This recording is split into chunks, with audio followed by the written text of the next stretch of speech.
Morning, everyone. This is your host, Gemma Putty, bringing vibrant living conversations from North Idaho and across this region. I'm so excited to chat with the entrepreneurs, creatives, and believers as we journey together to connect more deeply to ourselves, our earth, and our communities. For interview number 6, I am talking with Katie and Eric, also known as the Fish Folk. As a locally owned and operated mobile seafood business, they pride themselves in providing outstanding customer service and superior quality fresh and frozen seafood. They set sail each week and drop anchor in both Coeur d'Alene and Moscow to provide their customers a truly amazing outdoor seafood experience. So I have always loved seafood. I've even eaten seafood when I was eating no other meat. And all of my seafood experiences, from being in vacation in Spain and them having sardines grilled outdoors, to being in Florida and visiting my parents and having crabby bills where there's all sorts, an array of seafood. And then moving to Idaho, being inland, I was so shocked and surprised to find the Fish Folk who bring such a similar experience. So Katie and Eric, welcome. Thank you so much for joining me today. It's our pleasure. Thank you so much for having us today, Gemma. Yeah, absolutely. Our pleasure. Thanks for having us. Yeah, for sure. Well, and I think, like I mentioned, I just want to dive in and talk about your story to start with. So you're 4th generation fishmongers, right? So I'm going to let one of you dive in and just kind of tell your story to how you got to being here and doing Moscow and Coeur d'Alene. Awesome. Do you want to start, honey? Sure. Okay. Yeah, so we've been blessed. We were kind of came into the Fish Folks in a kind of a unique way. A really close family friend of ours, Dale Young and Victoria Dickinson, they had the Fish Folks prior to us for about the last 20 years. So we got to know them as neighbors, actually, and Dale and I had a really close relationship right off the bat. Both of us, my first job out of high school was fishing in Alaska. And so Dale was an old dangerous catch fisherman for years. And so we had a lot in common. And actually one day he hollered over the fence at me and he said, "Hey, you want a job?" And so I basically started helping Dale with the Fish Folks before we owned the Fish Folks, actually, for about 10 years. Okay. I used to help Dale go select all the seafood, get everything ready, clean the trailer on the weekends, do all those types of things. So I was able to kind of use my experience from Alaska and helping him with the business on that end. And so that's kind of how we really initially got started with the business. Katie and I have always had a big passion for seafood, and we obviously loved eating seafood. Yeah. And so that was kind of the way we initially got into the role of the Fish Folks over many years. But we've been involved with the business for almost 15 years now in one way, shape, or form. So. And we are the 4th owners of the business, and we just have, like Eric said, we've been so blessed with that ability to have knowledge before us and carry on that tradition of really bringing in the best of the best for our customers. So we are so grateful for that. Yeah. And now you used to just go to, the Fish Folk used to just go to Moscow, right? And then, is that right? And then you started a Coeur d'Alene drop off, or I guess your Thursdays at Rungee's. Is that right? Well, and actually the business has been around in Moscow, like you were saying, for 50 years in Moscow, and then about 25 in Coeur d'Alene. And prior to us having the business, Dale and Victoria did have other locations kind of throughout the week. But with our supply chain and making sure we're bringing in everything like extremely fresh, we really find that Thursdays in Coeur d'Alene and Friday in Moscow, where we sell out there. And then we start over fresh every single week. So there's no carryover or leftovers other than what we eat as a family and recipe test. So, so some week it's like fish for every meal. Well, we eat fish generally 4 to 5 nights a week, just because of that's what we do. And the health benefits of eating fish we have very busy lifestyles. So it fuels us and powers us throughout the week. I love that. That's a great segue, because I really am interested in, I mean, you're a teacher, Kate, you're both teachers. So what is the process of you selecting the fish, getting the fish, and how do you keep it all in balance? Because as I keep telling you, I'm like, you're some of the nicest people that I know, and you're obviously are keeping yourself powered and balanced to be able to keep enjoying doing all that you do. Thank you. Well, Eric, as our chief fishmonger, we like to call him. So he is really the expert on working with our supply chain and all the fishermen, and in constant communication with them throughout the week. So I'm going to turn it over to him to talk a little bit more about, all those interactions and bringing in our quality seafood. Yeah, it's really an evolving business all the time. The seafood industry as well. The things change constantly. The biggest part, we call it around, is usually depending on the week, and a lot of it for us with our lifestyle and with having a little one and balancing the teaching and some other business ventures and things that we're involved in. I think a lot of it's teamwork. I mean, big props to Katie. Call her headquarters. She's really good about keeping us all organized and and check on that side, which is really really helpful, because I obviously couldn't do anything like this without her. She's amazing. But the way our fish kind of the way it works generally weekly is that we kind of put together wish lists, basically on seasonality, those types of things, and of course our customer demand. We're trying to make sure we bring. I work with multiple distributors, and for various products as well. I've learned over the years, certain purveyors are better with the salmons and the halibuts and the kind of more the those kind of like those real main staple type seafoods. And then I work with others for my exotics, or the ahi tunas and the swordfish and the mahi-mahis and the opas and all those types of seafoods. And then the same thing with shellfish. We've got some individual shellfish farmers that we work with week to week as well. So we start the week generally, starting to put together our lists and what we're looking for. And I'm constantly, all throughout the week working with those guys on the coast and the different distributors, trying to make sure that, they're kind of my eyes and ears on certain things as well. And this supply chain, like Katie was mentioning, this has been around for 50 years. We're very fortunate coming into this business, when we bought the business from Dale and Victoria, that this had been in place for so long, and taking it over from somebody who had that much knowledge of seafood. Dale's brother owned one of the largest halibut fishing lines in Alaska, and we're able to use all of that information. And then my previous experience working on boats and working in processing plants in Alaska, as far as being able to determine quality wise on seafood, because that's what we're really about, just being a niche business, and the fact that we always want the best. We'll always guarantee the best, and we'll never ask a question if somebody ever came to us and said, oh, we are not the types of people to try to say that we want everybody always to have the best experience with seafood possible. That's what our goal is. And so when we work with these folks weekly, we're talking about not only the actual seasonality of the seafood, but we're interested in where it's caught, when it's caught, a lot of times even how it's caught.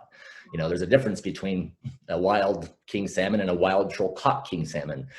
There's a lot of little intricacies as far as the actual seafood itself.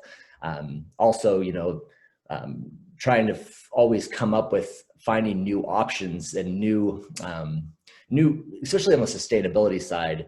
The United States is really known for, we have, those staple seafoods, and if we can create an environment where we have more options for people, that is not only helpful for our customers to be able to try these new things and have new selections and new recipes and all those types of things, but also for the planet and environmentally, because then we're put in a position to where some of these other seafoods are now being eaten more often, and so some of those staples are being a little bit more like sustained then, so that we can actually provide a greater balance of that. And that's, I think, a big part for us is that every week, we realistically, every week, seafood wise, the amount of different types of selections and things we do, and comparatively, sometimes even more than like a Pike Place market, we have a tremendous amount of,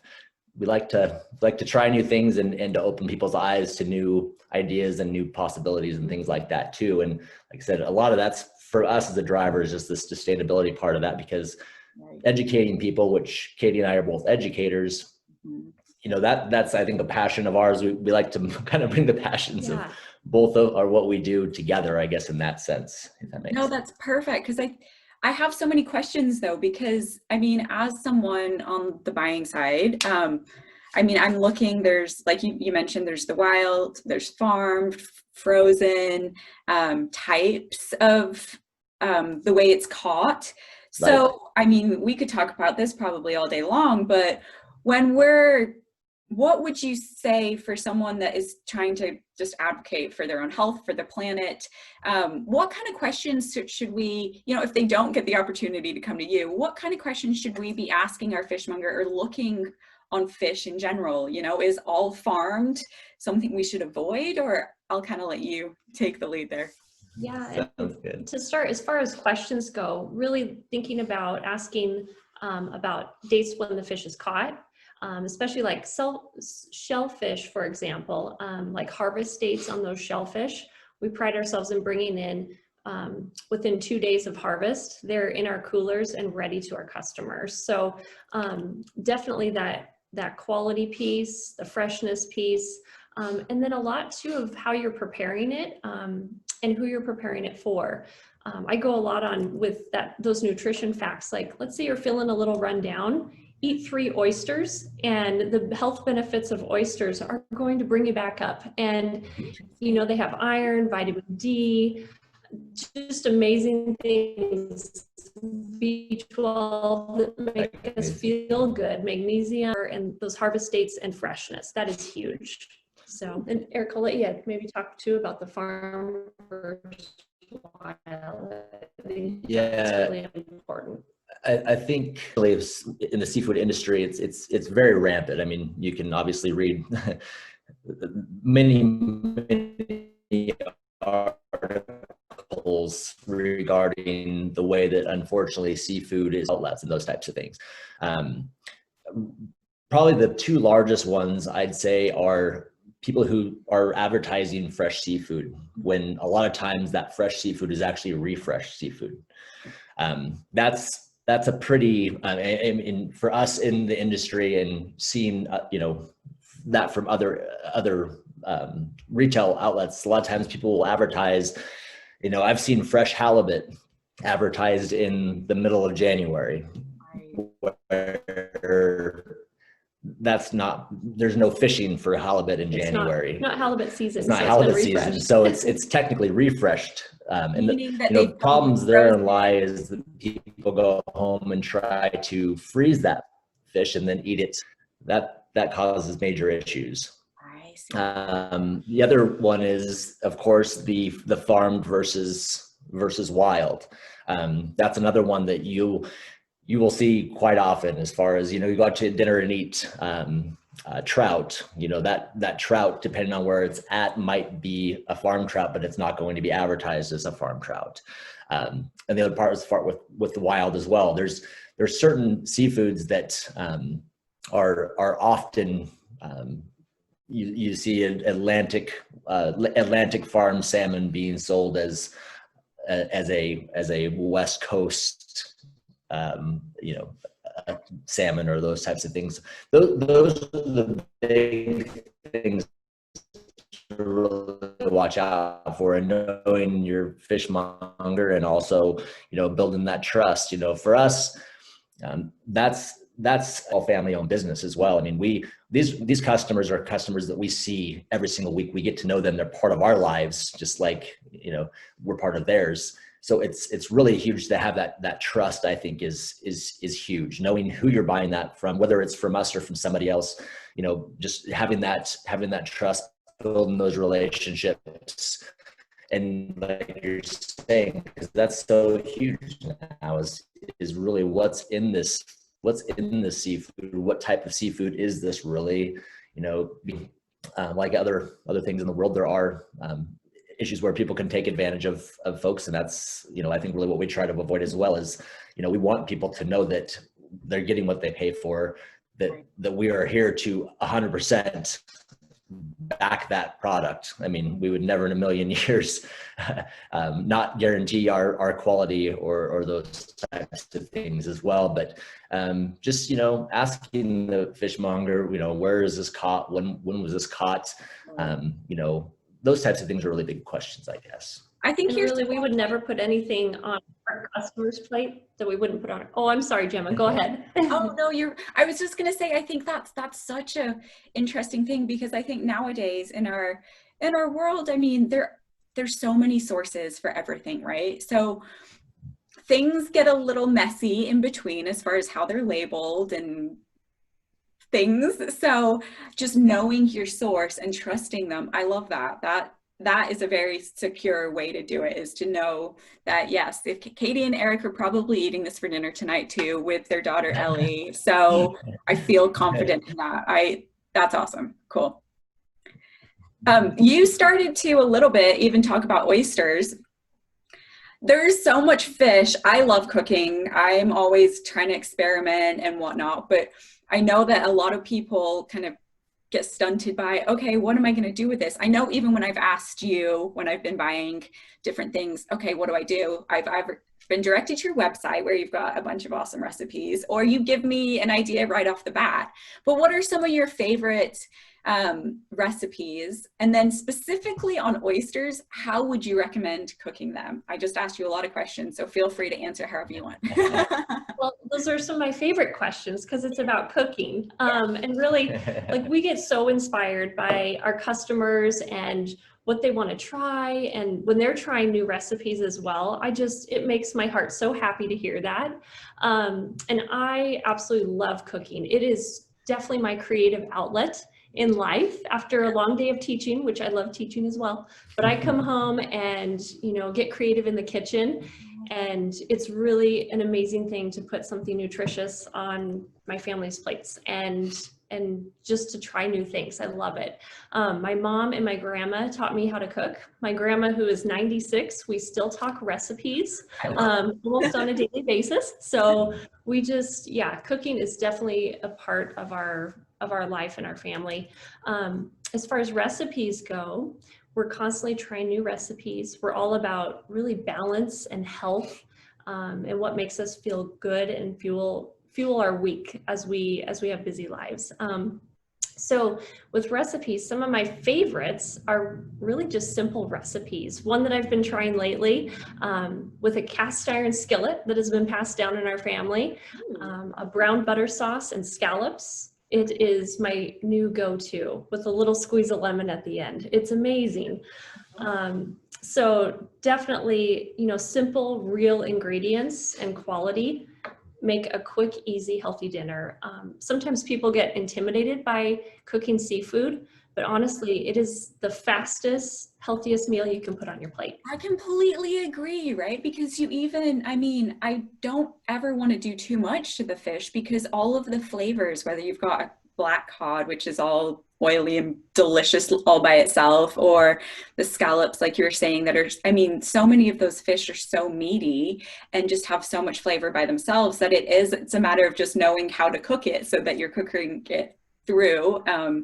And then I completely agree. You've just got a nutritious meal right there.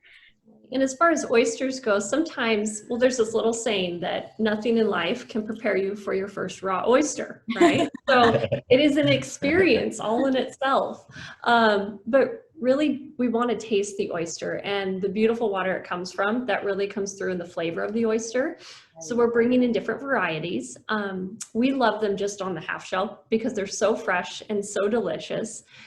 We do a meunier sauce with them sometimes, and I love them even grilled with a little fresh Parmesan, a little bit of butter and garlic. Oh, I've converted some non-oyster believers with that recipe right there, and that's on our How long on the grill? Just a few minutes on the grill. I like to shuck them before, or I just give them to the fishmonger to shuck, and he takes care of that. Perfect.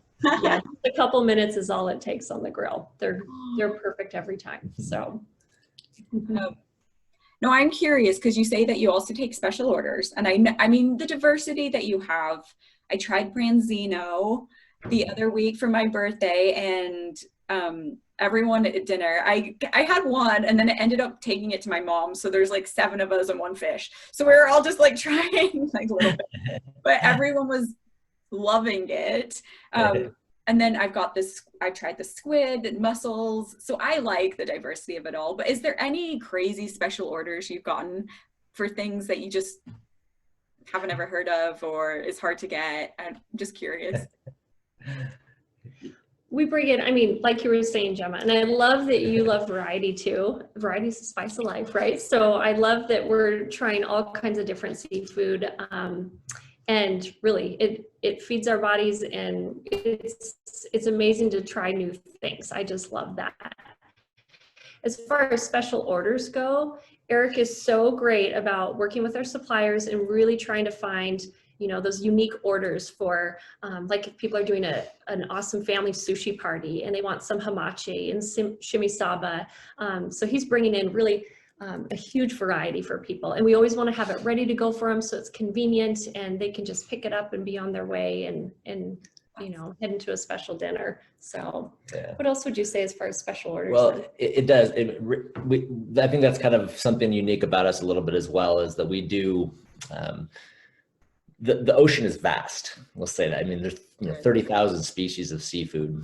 And like I mentioned earlier, you know, not a lot of people venture outside of those kind of main staples. I have had some, you know, even like this week, for example, you know, we do a lot this time of year around here regionally and things with Dungeness crab. You know, we're bringing in fresh dungies and those types of things. But this week, you know, we have some people interested more on soft shell crab. So, you know, we were able to find some really nice, high quality hotel sized soft shell crab for people. But we've literally had probably the gamut of, of special orders, everything from, I think some of the more unique is like live eel. We've had things, a certain species of rockfish is actually called idiot fish. Okay. And a lot of those types of seafoods too, you know, a lot of people get those, you know, they were on a vacation somewhere, like you were mentioning earlier, you know, having that specific type of thing in Florida compared to, so they had those experiences, and a lot of times people are trying to recreate those experiences, which is wonderful.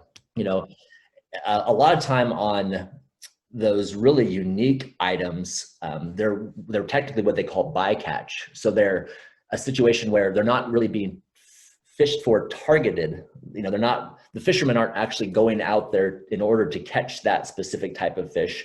But sometimes, depending on what type of fishing they're doing, they bring aboard a ship what they might consider to be like a bycatch, and those are usually those unique special items. So part of our supply chain that's really neat is that we've been working with these guys for so long. They know certain things that we're looking for, and I kind of always have lists on the side of saying, hey, if this becomes available, if you see this, if this becomes available. So we always have those things kind of running along the side with, you know, our weekly selections of kind of our staples and some other things that we're trying to bring in to introduce folks to, that we're always trying to be able to find very unique seafood for people all the time. And we really pride ourselves on that. And we really do the best we can with that as well. The seafood industry is also interesting in the fact that, you know, sometimes people go, oh, you couldn't get that this week. And, it's not a product that can just be manufactured. And, they actually have to literally catch them. So it's in it, right? It should be like, yeah. So it's, frustrating for us as well, because we really want to get that specific thing for that customer, but at the same time we have to be realist in the fact that that actually has to be caught, or it has to be located, or it has to be available as well. So but that's a great question, because I can't even begin to tell you all of the unique special orders we've been asked for. A lot of them we've been able to find, and a lot of there's still those, I call them the elusive, there's still those elusive seafoods out there that we keep trying to find, and we keep still having trouble finding them, but we just keep on keeping on and try to locate those for those people. No, you guys are awesome. Well, and I think it's so important too, because even from the nutrition that's coming from the different fish, and I mean, you touched on it before, overfishing one kind of fish is not healthy for that type of fish,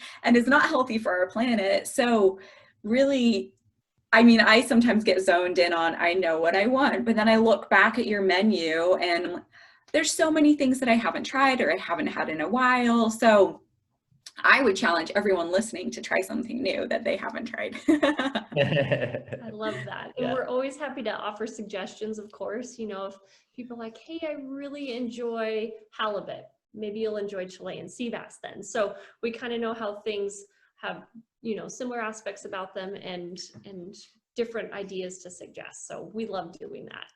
Oh, I bet. Yeah. That's fun. Yes. What Katie mentioned earlier is we would never put anything on somebody else's plate that we wouldn't put on our own.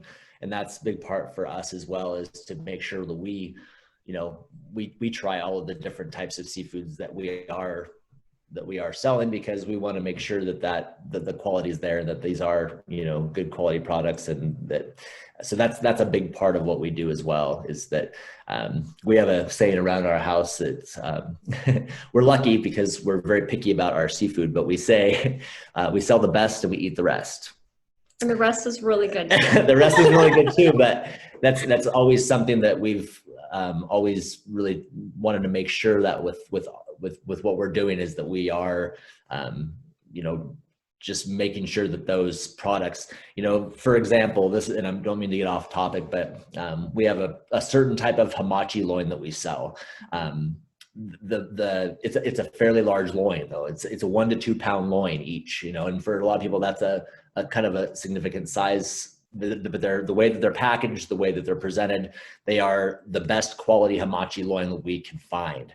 There's smaller options available, but the quality is not there. So sometimes people go, gosh, it's a big loin. And I say, that while we do completely agree, we can't, we have to feel or know that we're selling the best possible product that we can find in that specific type of seafood.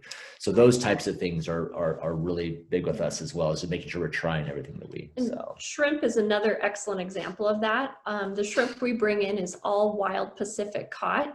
Okay. The only ingredient in our shrimp is shrimp. And we've done a ton of different trials with shrimp you would find in like a traditional grocery store that's frozen and deveined already, has different chemical dips that they'll do anywhere from 20 minutes to 120 minutes. And that's not what we do. So we bring in shrimp that is all wild caught and the only ingredient in shrimp, and you can really taste the difference. That's why we do what we do. So we don't want those chemicals in our bodies. We want good quality protein and health. I think that's such a great point. I've honestly never thought about that. I don't usually buy shrimp at the store anyway, but I remember seeing deveined. I think, what have they done to that poor animal? And I mean, it was probably dead at the time, but still, what have they done to the food that we're going to put in our body for that convenience, right? Yeah. Right. Oh goodness, I've never thought about that.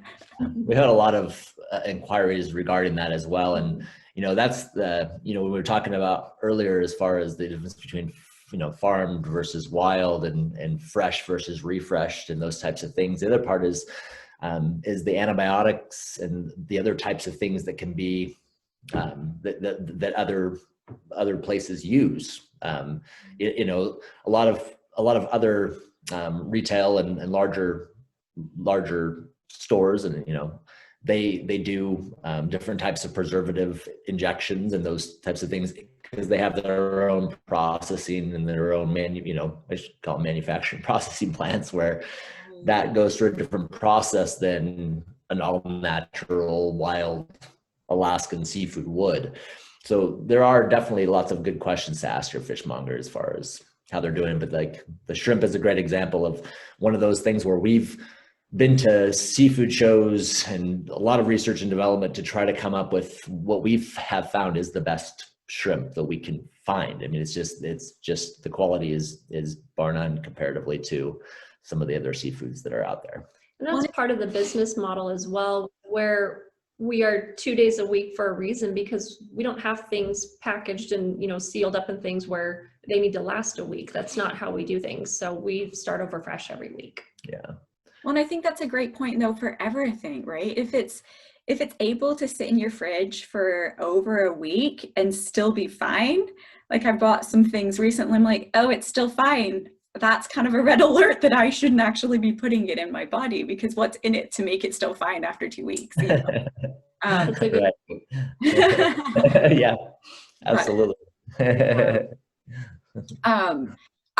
This is kind of funny, but even with the whole fish, now I know in some countries, you know, people were really talking about using the whole fish, getting the hamachi, the huge loins, because that's what makes sense, so that you're really using the whole fish. Is there weird parts of the body? I've heard you can eat like the cheeks of the fish, the head of the fish, and I know some of it's cultural, but what are your thoughts, or how do you navigate like when you've got the whole fish? Usually I cut the head off and I get rid of the tail and the cheeks and everything else, but what do you guys do?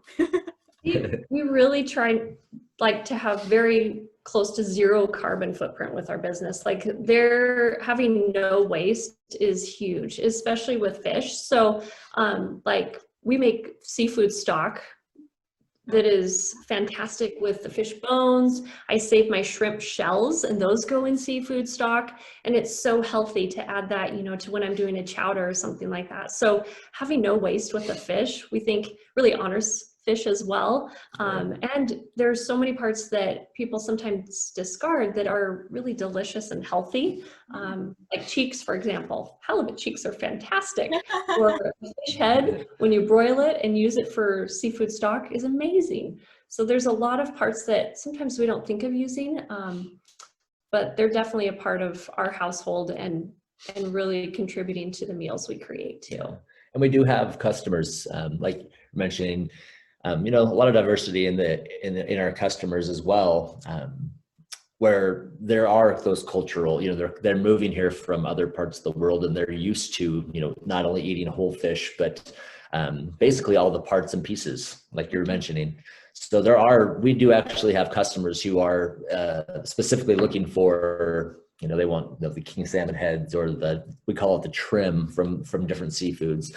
I mean, there's been customers who want bloodlines from exotic fish. They do things with that. I've had, this is a fairly recent one, and I've learned something new, or Katie and I, a gentleman who wanted skin he makes potato chips out of ahi tuna skin. Okay. So there's so many different things that you can do with these, not only for, you know, your own self, but for your gardens or for your animals. A lot of times people, you know, with, you know, birds or different types of of animals, that they feed, you know, parts and pieces of the seafood to their animals as a really healthy diet for the animals. So like Katie mentioned, for us, you know, we wanted our business to be, you know, that sustainability piece and, you know, environmentally responsible, but you know, not only the fish, but, you know, recycling all of our cardboards and using, you know, very minimal, like, you know, a mobile business where we literally, I mean, we use about 1 tank of gas a week is what our carbon footprints is in our business, and that's important to us. You know, I think that's something that we can feel good about and go, okay, you know, we're doing this as responsibly as we possibly can, I guess, is what we're trying always trying to accomplish that. I love that. Is there a recipe for your stock online? Which sounds really silly, but is there? Coming soon. I'm so excited. I'm working on a whole new batch of like fall recipes, fall and winter recipes. So those will be coming soon. Yes. And do you guys eat fish skin? Yes. Okay, me too. I love it. And the rest of my family looks at me like I have 3 heads, and I'm like, let me have the skin. This is so good. I like it nice and crispy. Yes. Right? Okay, good. So I'm not crazy. And so I'm curious, you have a whole array of smoked fish as well. And smoked fish, they're probably, the process around that is pretty important to know where that's coming from as well, because I'm sure there's ways of smoking that isn't what we really want to put in our body. Is that right? Yeah, and we use, the smokehouse we use is a 4th generation smokehouse. It's Eknus Catering, and they are absolutely like pillars of cleanliness and absolutely amazing with smoking fish. So I'll turn it over to Eric too a little bit about the fish that we do smoke, that we take to them to have smoked on a weekly basis. Yeah, so we take fish weekly. All of our smoked fish goes in weekly. I try to buy some extra fish. We take the fish every Saturday morning, and we pick up every Wednesday afternoon. Okay. The main parts with our smoked fish is trying to bring a variety of that as well. There's some unique things that Eknus, because of the way in which they smoke and the experience I think that they have with the smoke process. Things like halibut, for example, most people try to smoke halibut, it's disintegrated. It's just not, or scallops or things like that it's just, most people cannot accomplish. They can do. So we have always tried to bring in, a variety of smoked fishes.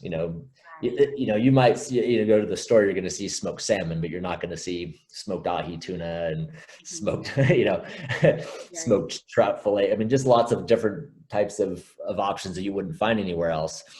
But there is a difference in the way that things are smoked as well. Like you're saying, as far as the Eknus does everything with no MSG, all natural types of spices and those types of things as well. But there's a cold smoke option or a hot smoke option. And when you think about cold smoked fish, that's more along the lines of like lox, like you'd have like lox and bagels and things. The type of smoke that we do is it's a hot smoke, or the Eknus does is it's a hot smoke. And we've recently, with all the changes with COVID and all those different types of things, we've brought into a new level of with all of our smoked fish is all now vacuum sealed. Smoked fish is unique in the way and the process in which it's cooked, that when vacuum packed, it can last for a very long time in the refrigerator. Even once they're opened, they can stop the process in which they've been smoked. They're great for travel, and they're great for just backpacking or going on a hike, and a great protein snack.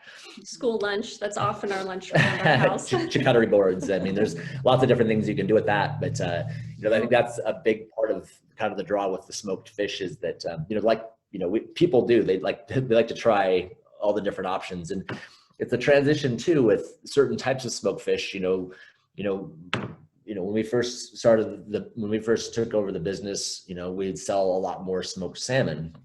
And now over time, we've brought in some, started doing like smoked steelheads and things like that, where they're just, a much more kind of a moister, fattier type of smoked fish. So we're starting to do more of that now than we are the salmons, and those types of things kind of start transitioning over time too. And people get those taste preferences and trying new things, and they go, oh, I actually really like this. Me and the black cod. So it's very, yeah, smoked butter, we call that one. Yeah. Exactly. But it is. This can't be good for me. Always trying to find those. Trying to find those those new things that that people can enjoy. I mean, black cod is a seafood. It's technically, scientific name is sablefish, or a lot of people call it butterfish, but it actually has more omega-3s than salmon. So there's a lot of those different things that a lot of people haven't even tried yet, that they go, once they do, they go, oh my gosh, this is so good. Where's this been all my life? I love it all. I'm excited. What am I not even knowing to ask you about your processes or fish that you think, in this thought of just empowering people to be their own wellness advocates, really knowing how they're feeding their bodies? Is there anything that we haven't touched on that you'd like to share? We have touched on a lot. You've had so many great questions for us, Jim. I appreciate it.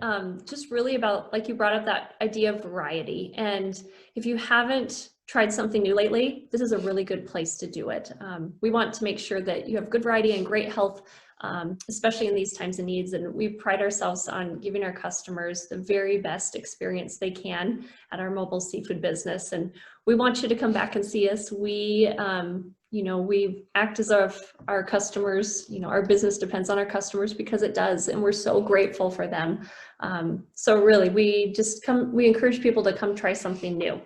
Yes. So we can find you Thursdays in Coeur d'Alene specifically, and Fridays in Moscow. What is your season? Like, when do you go offline for the winter? I don't know that. Yeah, we start our season right about the middle of March with fresh halibut season. Okay. And then we basically end every season the Thursday and Friday before Christmas. So we do a lot of special orders around that time for crabs and scallop and lobster and those types of seasonal shellfish, especially around the holidays. And I think that's a big part with us as far as with our business. And we kind of touched on it previously as well, but I mean, this is a situation where we literally pick up the seafood Wednesday night and a Thursday morning.